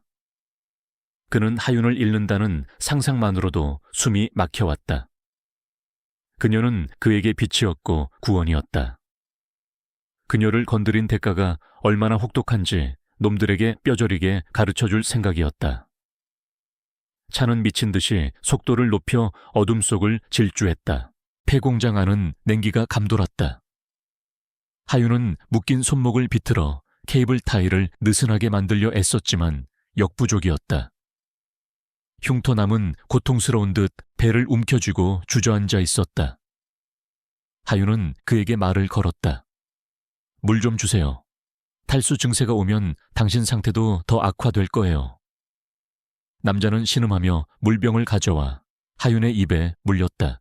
물이 넘어가는 순간 하윤은 기침을 하며 물을 남자의 셔츠에 뿜었다. 남자가 욕설을 내뱉으며 고개를 숙인 순간 하윤은 온 힘을 다해 박치기를 했다. 퍽소리와 함께 남자가 코피를 쏟으며 뒤로 나자빠졌다. 그 틈을 타 하윤은 남자의 허리춤에 있던 잭나이프를 입으로 물어 빼냈다. 순식간에 벌어진 일이었다. 나머지 두 놈이 놀라서 달려들었다. 하윤은 의자와 함께 몸을 날려 바닥을 구르며 칼날에 밧줄을 비볐다. 서걱거리는 소리와 함께 결박이 풀렸다. 손이 자유로워지자마자 그녀는 바닥에 있던 쇠파이프를 집어들었다. 죽고 싶지 않으면 오지 마. 하윤의 눈빛은 야수처럼 번뜩였다. 그녀는 더 이상 보호받기만 하는 연약한 존재가 아니었다. 하지만 체급 차이는 어쩔 수 없었다. 사내 하나가 쇠파이프를 빼앗고 그녀를 발로 걷어찼다. 하윤은 벽에 부딪히며 고통스러운 신음을 흘렸다. 사내가 그녀의 머리채를 잡고 들어 올리려는 찰나 굉음과 함께 공장 셔터가 날아갔다. 먼지 구름 사이로 헤드라이트 불빛이 쏟아져 들어왔다. SUV가 공장 안으로 돌진해 들어온 것이다. 차문이 열리고 도진이 걸어 나왔다. 그의 손에는 권총이 들려 있었다. 망설임 없는 총성이 울렸고 하윤을 잡고 있던 사내의 다리에 구멍이 뚫렸다. 놈이 비명을 지르며 쓰러졌다. 도진의 뒤로 무장한 경호원들이 들이닥치며 순식간에 상황을 제압했다. 도진은 쓰러져 있는 하윤에게 달려갔다. 하윤아, 도진의 목소리가 떨렸다. 그는 그녀를 안아 일으키며 상태를 살폈다. 입가에 피가 맺혀 있고 뺨이 부어올라 있었다. 도진의 이성이 끊어졌다. 그는 아직 의식이 있는 흉터남에게 다가가 총구를 머리에 겨누었다. 감히 누구 몸에 손을 대. 죽어. 그의 손가락이 방가수에 걸렸다. 살기는 진짜였다. 하윤이 다급하게 도진의 팔을 잡았다. 안 돼요. 도진 씨, 죽이지 마세요. 그러면 당신도 저들과 똑같은 괴물이 되는 거예요. 제발 멈춰요. 하윤의 애원에도 도진의 눈은 살기로 번들거렸다. 이놈들은 살려둘 가치가 없어. 널 아프게 했잖아. 그의 목소리에는 울음기가 섞여 있었다. 그는 하윤을 잃을 뻔했다는 공포에 잠식되어 있었다. 하윤은 아픈 몸을 일으켜 도진을 껴안았다. 나 괜찮아요. 살아있잖아요. 당신이 왔잖아요. 그러니 제발. 그녀의 따뜻한 천이 닿자 도진의 거친 호흡이 조금씩 잦아들었다. 그는 천천히 총을 내리고 하윤을 부서질세라 꽉 끌어안았다. 미안해. 내가 늦어서 미안해. 도진은 하윤의 어깨에 얼굴을 묻고 오열하듯 속삭였다. 상황이 정리되고 납치범들은 모두 제압되었다. 도진은 하윤을 공주님 안기로 들어올려 차로 향했다. 하윤은 그의 품에 안겨 안도감에 긴장이 풀렸다. 이제 다 끝난 건가요? 그녀의 물음에 도진은 고개를 저었다. 아니, 이제 시작이야. 놈들이 선을 넘었으니 나도 더 이상 자비는 없어. 내일 주주총회는 피바람이 불 거야. 차 안에서 하윤은 도진의 손을 잡고 응급처치를 해주었다. 공장 문을 부술 때 튀어오른 파편에 긁힌 상처였다. 당신부터 치료해요. 주치의 말 안 들을 거예요. 하윤의 타박에 도진은 피식 웃었다. 자네가 치료해준다면 얼마든지 다쳐도 좋아. 농담 섞인 말이었지만 그 속에 담긴 진심은 무거웠다. 하윤은 창밖을 바라보았다. 멀리서 새벽이 밝아오고 있었다. 이 밤이 지나면 그들은 최후의 결전을 치러야 했다. 강영석 부회장과의 싸움은 이제 피할 수 없는 운명이었다. 하지만 두렵지 않았다. 그녀의 옆에는 목숨을 걸고 자신을 지켜준 남자가 있었으니까. 하윤은 도진의 어깨에 기대어 잠시 눈을 붙였다. 짧은 휴식 뒤에는 거대한 폭풍이 기다리고 있었다. 한편 강영석 부회장은 납치 실패 소식을 듣고 분노로 날뛰었다. 그는 자신의 책상 위에 있는 모든 것을 쓸어버렸다. 강도진, 이 독한 놈. 기어이 내 목을 조르러 오겠구나. 그는 마지막 카드를 꺼내 들기로 했다. 그것은 하윤의 아버지가 남긴 수첩 속에 숨겨진 대항그룹 전체를 뒤흔들 수 있는 치명적인 비밀이었다. 도진의 차는 안전 가옥 대신 병원으로 향했다. 하윤은 괜찮다고 했지만 도진은 정밀 검사를 고집했다. 병원 VIP실에서 하윤이 링거를 맞으며 잠든 사이 도진은 창가에 서서 어딘가로 전화를 걸었다. 준비해. 내일 아침 주주총회장에서 모든 걸 터뜨린다. 숙부님이 감추고 싶어 했던 그 더러운 장부들까지 모조리. 전화를 끊은 도진은 잠든 하윤의 얼굴을 어루만졌다. 그녀의 부은 뺨을 보자 가슴이 미어지는 듯했다. 다시는 너를 위험에 빠뜨리지 않겠어. 설령 내가 악마가 되는 한이 있더라도. 도진의 눈빛은 차갑게 식어 있었다. 그것은 사랑하는 여자를 지키기 위해 기꺼이 지옥불에 뛰어들 각오가 된 남자의 눈이었다. 다음 날 아침 하윤은 말끔한 정장 차림으로 눈을 떴다. 침대 옆에는 도진이 준비해둔 옷과 메모가 있었다. 함께 가자. 우리의 전쟁을 끝내러. 하윤은 옷을 갈아입고 거울 앞에 섰다. 멍 자국은 화장으로 가려지지 않았지만 그녀는 굳이 가리지 않기로 했다. 그것은 그녀가 겪은 고난의 증거이자 승리의 훈장이 될 것이었다. 주주총회가 열리는 대항그룹 본사 대강당은 긴장감으로 팽팽했다. 강영석 부회장은 단상에 앉아 여유로운 표정을 짓고 있었다. 그는 도진이 나타나지 않을 것이라 확신하고 있었다. 하지만 회의 시작 직전 굳게 닫혀있던 문이 열렸다. 도진이 당당한 걸음으로 들어왔고 그 옆에는 상처 입은 얼굴의 하윤이 동행하고 있었다. 장내가 술렁거렸다. 도진은 단상으로 걸어 올라가 마이크를 잡았다. 늦어서 죄송합니다. 오다가 쓰레기를 좀 치우느라 시간이 걸렸습니다. 그의 시선이 강영석에게 꽂혔다. 강영석의 표정이 일그러졌다. 도진은 품 안에서 USB와 서류 뭉치를 꺼내 들었다. 오늘 이 자리에서 대항그룹의 암적인 존재를 도려내겠습니다. 하윤은 단상 아래에서 도진을 지켜보았다. 그녀의 손에는 아버지가 남긴 낡은 수첩이 들려 있었다. 납치범들의 아지트에서 뒹굴고 있던 것을 그녀가 목숨 걸고 챙겨온 것이었다. 이것이 강영석을 무너뜨릴 결정적인 증거였다. 도진과 하윤의 눈이 마주쳤다. 두 사람은 말없이 고개를 끄덕였다. 방역의 시간이었다. 대강당의 공기는 팽팽하게 당겨진 활시위처럼 긴장감으로 진동하고 있었다. 수백 명의 주주들과 기자들이 숨을 죽인 채 단상 위를 주시했다. 강도진은 마이크 앞에 서서 좌중을 압도하는 카리스마를 뿜어내고 있었다.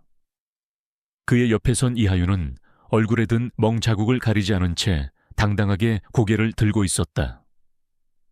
그녀의 존재 자체가 강영석 부회장의 폭력을 증명하는 살아있는 증거였다. 강영석은 당황한 기색을 감추며 헛웃음을 터뜨렸다. 조카야, 네가 사고 후유증으로 망상해 시달린다는 보고는 받았지만 이 정도일 줄은 몰랐구나. 감히 신성한 주주총회장에서 삼류 소설 같은 이야기를 늘어놓다니. 끌어내. 당장 이 미치광이들을 끌어내란 말이야. 그의 고함에 보안 요원들이 움직이려 했지만 도진의 눈빛 한 번에 제자리에 얼어붙었다. 이미 그룹 내 보안팀의 절반은 도진에게 충성 맹세를 한 뒤였다. 도진은 비릿한 미소를 지으며 USB를 노트북에 연결했다. 대형 스크린에 복잡한 자금 흐름도와 이면 계약서들이 떠올랐다. 여기 계신 주주분들의 배당금으로 돌아갔어야 할 수천억 원의 자금이 어디로 사라졌는지 궁금하지 않으십니까? 유령 회사를 통해 페이퍼 컴퍼니로 흘러들어간 자금은 모두 부회장님의 차명 계좌로 입금되었습니다. 이것은 단순한 횡령이 아니라 명백한 배임이자 사기입니다. 장내가 술렁거리기 시작했다. 주주들은 배신감에 찬 눈으로 강영석을 노려보았다. 하지만 강영석은 눈 하나 깜짝하지 않았다. 조작된 자료다. 내 놈이 나를 음해하려고 만든 가짜 서류일 뿐이야. 증거 있나 원본 장부라도 가져오지 않는 이상 그따위 파일 조각은 법적 효력이 없어. 그는 뻔뻔하게 오리발을 내밀며 역공을 시도했다. 그때 하윤이 앞으로 나섰다. 그녀는 손에 들고 있던 낡은 수첩을 높이 들어 보였다. 이것이 증거입니다. 10년 전 대한제약연구원으로 근무하다 의문사한 제 아버지가 남긴 연구 일지입니다. 이곳에는 부회장님이 지시한 불법 임상실험 데이터와 그 대가로 오고 간 검은 돈의 내역이 자필 서명과 함께 기록되어 있습니다. 하윤의 목소리는 떨리지 않고 또렷하게 강당에 울려 퍼졌다. 부회장님은 신약 개발이라는 명목으로 노숙자들과 불법 체류자들을 대상으로 생체 실험을 자행했습니다. 부작용으로 사망한 사람들을 의료 폐기물처럼 처리하고 그 사실을 은폐하기 위해 연구 책임자였던 제 아버지에게 누명을 씌워 죽음으로 몰고 가셨죠. 이 수첩은 그 피해 기록입니다. 강영석의 얼굴이 사색이 되었다. 그 수첩은 그가 그토록 찾아 없애려 했던 시한폭탄이었다. 하윤은 멈추지 않고 말을 이었다. 제가 이곳에 선 이유는 단순히 아버지의 복수 때문이 아닙니다. 사람의 생명을 돈벌이 수단으로 여기는 당신 같은 괴물이 대한민국 최고의 의료기업을 경영하게 둘 수 없기 때문입니다. 의사로서 그리고 인간으로서 당신을 고발합니다. 하윤이 수첩의 내용을 스크린에 띄우자 좌중은 충격에 휩싸였다. 끔찍한 실험 사진과 피해자 명단이 공개되자 여기저기서 비명과 탄식이 터져 나왔다. 기자들은 미친 듯이 플래시를 터뜨렸고 실시간으로 뉴스가 타전되었다. 강영석의 지지 기반이었던 이사들조차 고개를 돌리며 그를 외면하기 시작했다. 여론은 완전히 도진과 하윤 쪽으로 기울었다. 궁지에 몰린 강영석의 눈이 뒤집혔다. 그는 단상 아래에 숨겨둔 비상 버튼을 눌렀다. 그러자 회의장 뒷문이 열리며 정장 차림이 아닌 험상궂은 용역 깡패 수십 명이 쇠파이프를 들고 난입했다. 회의장은 순식간에 아수라장이 되었다. 주주들은 비명을 지르며 대피했고 경호원들과 용역들 사이에 격렬한 몸싸움이 벌어졌다. 강영석은 혼란을 틈타 도진에게 달려들었다. 그의 손에는 날카로운 흉기가 들려 있었다. 죽어. 너만 없으면 돼. 너만 죽으면 모든 게 덮여. 광기에 사로잡힌 그의 칼날이 도진의 심장을 노리고 날아들었다. 도진은 반사적으로 몸을 피했지만 칼날이 그의 팔을 스치며 길게 찢어놓았다. 붉은 피가 셔츠 위로 배어나왔다. 도진 씨 하윤이 비명을 지르며 달려오려 했지만 도진은 손을 들어 제지했다. 오지마.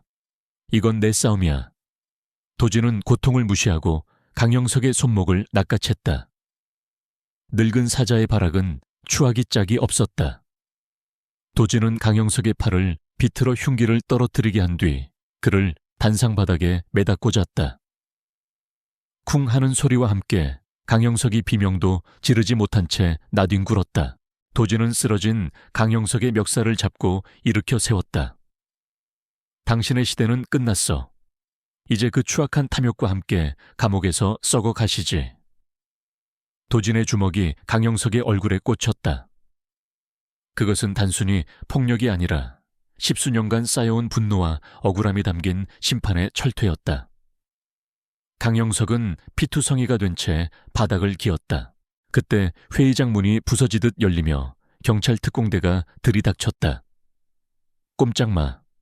무기 버리고 투항해. 중무장한 경찰들이 용역들을 제압했다. 강영석은 바닥을 기어가며 도망치려 했지만 검찰 수사관들이 그의 앞을 가로막았다. 강영석 씨, 당신을 횡령배임 및 살인교사 혐의로 긴급 체포합니다. 차가운 수갑이 그의 손목에 채워졌다. 강영석은 끌려나가면서도 악을 썼다. 내가 누군지 알아. 내가 대항으로 부회장이야. 이건 모함이라고. 이거 놔. 하지만 그의 외침은 공허한 메아리가 되어 사라졌다. 카메라 플래시 세례가 범죄자가 되어 추락하는 재벌 2세의 비참한 최후를 낱낱이 기록했다. 회의장에는 폭풍이 지나간 듯한 정적과 거친 숨소리만이 남았다. 상황이 종료되자 긴장이 풀린 도진이 휘청거렸다. 하윤이 재빨리 그를 부축했다. 도진 씨, 괜찮아요. 팔에서 피가 많이 나요. 그녀의 목소리는 울먹이고 있었다. 도진은 창백해진 얼굴로 하윤을 보며 희미하게 웃었다. 끝났어.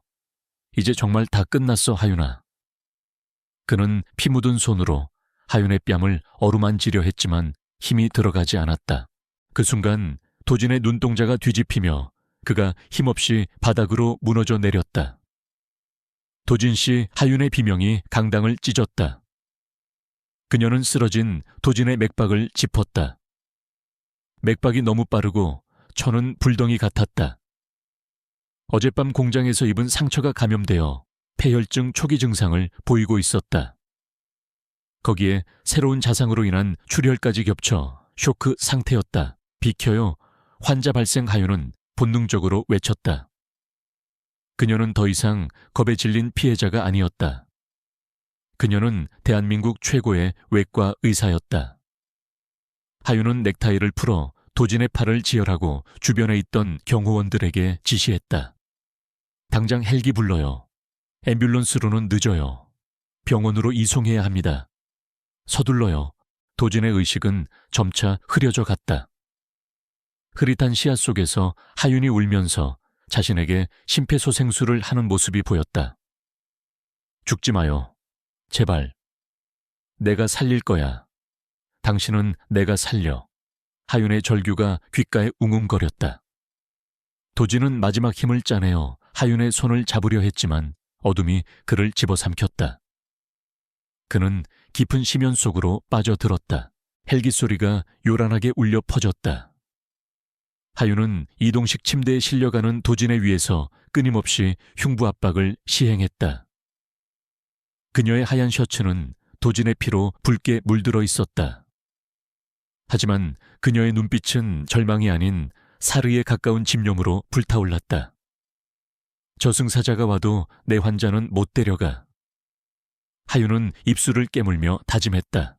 병원 옥상 헬기장에 도착하자마자 의료진이 달려나왔다. 하윤은 가쁜 숨을 몰아쉬며 상황을 인계했다. 혈압 60의 사실, 폐혈성 쇼크 의심, 우측 상완동맥 열상. 즉시 수술실로 이동합니다. 그녀는 자신이 집도하겠다고 소리쳤다. 병원장이 달려와 만류했다. 이 선생 자네도 다쳤잖아. 다른 교수에게 맡기게. 비키세요. 제 환자는 제가 가장 잘 압니다. 하윤은 병원장을 밀치고 수술실로 향했다. 그녀의 기세에 눌린 의료진들이 길을 열었다. 그녀는 소독실로 들어가 떨리는 손을 씻었다. 거울 속에 비친 자신의 얼굴은 엉망이었지만 눈빛만은 형형하게 살아있었다. 이것은 그녀의 인생에서 가장 중요하고 가장 위험한 수술이 될 것이었다. 수술실 조명이 켜지고 마취된 도진이 수술대 위에 누워 있었다. 며칠 전 낡은 의원에서 처음 만났을 때처럼 그는 다시 사경을 헤매고 있었다. 하지만 그때와 다른 점이 있다면 이제 그는 하윤에게 세상의 전부가 되었다는 사실이었다. 하윤은 메스를 잡았다. 차가운 금속의 감촉이 그녀의 이성을 깨웠다. 시작합시다. 수술은 고난의 연속이었다. 감염된 조직을 제거하고 찢어진 혈관을 잇는 작업은 살얼음판을 걷는 듯했다. 도진의 바이탈 사인이 수시로 요동쳤다. 혈압이 떨어질 때마다 하윤의 심장도 덜컥 내려앉았다. 하지만 그녀는 감정에 휘둘리지 않았다. 기계처럼 정확하고 신속하게 손을 움직였다. 그녀의 이마에서 땀방울이 비 오듯 쏟아졌다. 3시간이 지났을 무렵 최악의 고비가 찾아왔다. 심정지. 모니터에서 삐하는 경고음이 길게 이어졌다. 의료진들이 당황하며 하윤을 쳐다보았다. 하지만 하윤은 멈추지 않았다. 에피네프린 투여 제세동기 충전 그녀는 직접 패드를 잡고 도진의 가슴에 충격을 가했다. 제발, 돌아와. 강도진, 나 두고 못 가. 한 번, 두 번, 세 번의 충격에도 심장은 반응하지 않았다. 수술실 안에 절망적인 침묵이 감돌았다. 포기하자는 조수의 눈빛에도 하윤은 고개를 저었다.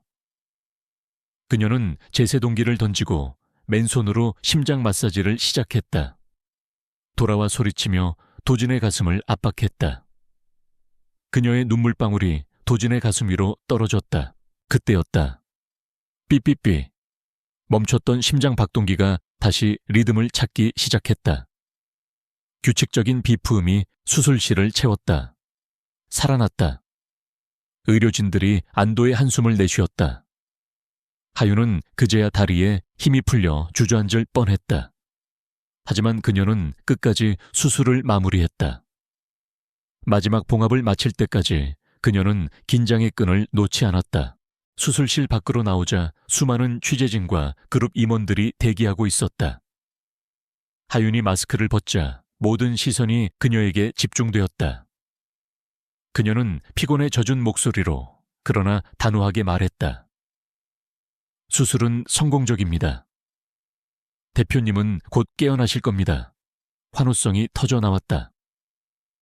하윤은 그 소리를 뒤로 한 채 비상구 계단에 주저앉아 참았던 눈물을 터뜨렸다. 그날 밤 대한민국은 두 가지 뉴스로 뒤집혔다. 하나는 재벌 2세의 추악한 범죄 행각과 몰락이었고, 다른 하나는 그를 심판하고 구해낸 여의사의 영웅적인 서사였다. 하윤은 병실에 누워있는 도진의 곁을 지켰다. 수많은 튜브에 연결된 그는 깊은 잠에 빠져 있었다. 하윤은 그의 손을 잡고 조용히 속삭였다. 이제 악몽은 끝났어요. 푹 쉬어요. 창밖으로 여명이 밝아오고 있었다. 긴 밤이 지나고 새로운 아침이 오고 있었다. 대항그룹의 주인은 바뀌었고 정의는 실현되었다. 하지만 하윤에게 중요한 것은 권력도 명예도 아니었다. 오직 눈앞에 잠든 이 남자의 평온한 숨소리뿐이었다. 그녀는 도진의 손등에 입을 맞추며 그가 깨어나기를 기다렸다. 폭풍은 지나갔지만 그들의 사랑은 이제 막 싹을 틔우고 있었다. 강도진이 눈을 떴을 때 가장 먼저 느껴진 것은 창을 통해 쏟아지는 따스한 아침 햇살이었다.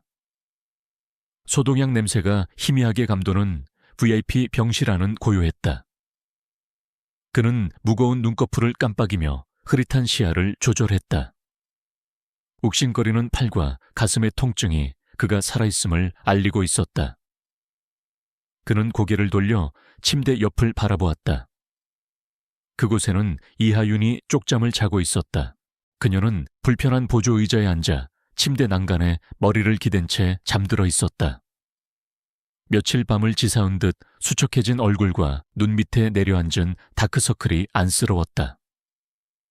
도진은 링거 주사가 꽂힌 손을 힘겹게 들어올려 그녀의 헝클어진 머리카락을 조심스럽게 쓸어 넘겼다. 그 미세한 인기척에도 하윤은 화들짝 놀라며 눈을 떴다. 도진 씨, 정신이 들어요. 하윤의 목소리는 잠겨 있었고 눈개는 물기가 맺혀 있었다. 그녀는 다급하게 비상벨을 누르려다 도진의 손에 제지당했다. 도진은 산소 마스크 안에서 희미하게 미소 지으며 고개를 저었다. 괜찮아. 나 살아있어. 그의 갈라진 목소리를 듣자 하윤의 눈에서 참았던 눈물이 툭 하고 떨어졌다. 죽는 줄 알았잖아요. 심장이 멈췄었다고요. 다시는 눈을 못 뜨는 줄 알고 얼마나 무서웠는지 알아요. 하윤은 도진의 손을 양손으로 감싸 쥐고 오열했다. 냉철한 의사의 가면을 벗어던진 그녀는 그저 사랑하는 사람을 잃을 뻔한 여린 여자일 뿐이었다. 도진은 엄지손가락으로 그녀의 손등을 문지르며 위로했다. 자네가 있는데 내가 어떻게 죽어? 지옥 끝까지 쫓아와서 살려낼 거잖아. 의료진이 들어와 도진의 상태를 체크했다. 담당 교수는 기적 같은 회복력이라며 혀를 내둘렀다. 수술 부위의 염증 수치도 정상으로 돌아오고 있었고 바이탈 사인도 안정적이었다. 교수는 하윤을 향해 존경의 눈빛을 보내며 말했다. 이 선생님의 응급처치와 수술이 아니었다면 불가능한 일이었습니다. 신의 손이라는 별명이 허명이 아니더군요. 도진이 일반 병실로 옮겨지자 병실 안의 TV에서는 연일 대항그룹 관련 뉴스가 흘러나왔다. 강형석 전 부회장의 구속 수사 소식과 그가 저지른 비리에 대한 특검 수사가 대대적으로 보도되고 있었다. 불법 임상 실험의 전모가 밝혀지면서 국민들의 분노는 하늘을 찔렀고 대한제약의 주가는 폭락했지만 반대로 그룹 전체의 투명성은 재평가받고 있었다. 특히 하윤의 아버지가 억울하게 누명을 쓰고 희생되었다는 사실이 밝혀지면서 여론은 그녀를 비운의 영웅으로 추앙했다. 과거 그녀를 매장시켰던 의료계 인사들은 줄줄이 소환 조사를 받았고 대한의사협회는 공식 사과문을 발표하며 하윤의 의사 면허를 정식으로 복원하고 명예를 회복시켜 주겠다고 약속했다. 모든 것이 제자리를 찾아가고 있었다. 병실 문이 조심스럽게 열리고 강민재가 들어왔다. 며칠 전만 해도 기세등등하던 모습은 온데간데 없고 초췌한 몰골이었다. 그는 도진의 시선을 피하며 쭈뼛거렸다. 형 몸은 좀 어때? 아버지는 구치소에 계셔. 변호사들도 접견을 거부하고 있고 상황이 안 좋아. 민재는 눈치를 보며 동정을 호소하려 했다. 도진은 침대에 기대앉아 차가운 눈으로 사촌 동생을 내려다보았다. 그래서 나보고 탄원서라도 써달라는 거냐? 아니면 내 몫이라도 챙겨달라는 거야? 민재는 무릎을 꿇으며 매달렸다. 형, 나도 어쩔 수 없었어. 아버지가 시키는 대로 안 하면 나도 쫓겨날 판이었는데 어떡해? 한 번만 봐줘. 우리 가족이잖아. 가족이라. 도진은 헛웃음을 흘렸다. 내 목에 칼을 들이밀고 내 여자를 납치한 게 가족이 할 짓인가? 도진은 협탁 위에 있던 서류 봉투를 민재에게 던졌다. 해임 통보서다. 네가 가진 계열사 지분은 전부 회수될 거야. 빈털터리로 나가서 내 힘으로 살아봐. 그게 내가 베푸는 마지막 잡이다. 당장 내 눈앞에서 꺼져. 민재는 울부짖으며 경호원들에 의해 끌려나갔다. 병실에는 다시 평화가 찾아왔다. 하윤은 말없이 사과를 깎아 도진에게 건넸다. 마음 약해지지 않아서 다행이네요. 도진은 사과 조각을 받아들며 씹어 삼켰다. 악성 종양은 뿌리까지 도려내야 해. 남겨두면 언젠가 다시 전이 되니까. 자네한테 배운 거야. 며칠 후 도진은 휠체어를 타고 병원 정원을 산책했다. 하윤이 뒤에서 휠체어를 밀어주었다. 따스한 바람이 불어오고 나무잎들이 춤을 추었다. 병원 로비에는 하윤을 스카우트하려는 대형 병원들의 제의가 빗발치고 있었다. 도진은 짐짓 아무렇지 않은 척 물었다. 이제 누명도 벗었고 갈 곳도 많겠어. 미국 존스 홉킨스에서도 연락이 왔다면서. 하윤은 휠체어를 멈추고 벤치에 앉아 도진과 눈을 맞췄다. 내 조건이 아주 좋더라고요. 연구실도 따로 주고 연봉도 파격적이고요. 도진의 표정이 미묘하게 굳어졌다. 그는 애써 태연한 척하며 말했다. 뭐 자네 실력이면 당연한 대우지. 거기로 가면 더 큰 꿈을 펼칠 수 있을 거야. 나는 이제 괜찮으니 신경 쓰지 말고. 도진의 말이 채 끝나기도 전에 하윤이 그의 입술에 가볍게 키스했다. 도진의 눈이 휘둥그레졌다. 하윤은 장난스럽게 웃으며 말했다. 환자가 말이 너무 많네요. 제가 어디를 가요? 제 환자가 여기 있는데. 아직 완치되려면 멀었거든요. 재활 치료도 해야 하고 식단 관리도 해야 하고 스트레스 관리도 해야 하고요. 도진은 멍하니 있다가 이내 환하게 웃음을 터뜨렸다. 평생 치료해 줄 건가? 내 몸값이 꽤 비싼데 감당할 수 있겠어. 하윤은 도진의 손을 잡고 깍지를 꼈다. 글쎄요, 치료비 대신 평생 제 옆에서 갚으세요. 도진은 하윤의 손을 끌어당겨 그녀를 품에 안았다. 이것은 계약 연장이 아닌 종신 계약의 시작이었다.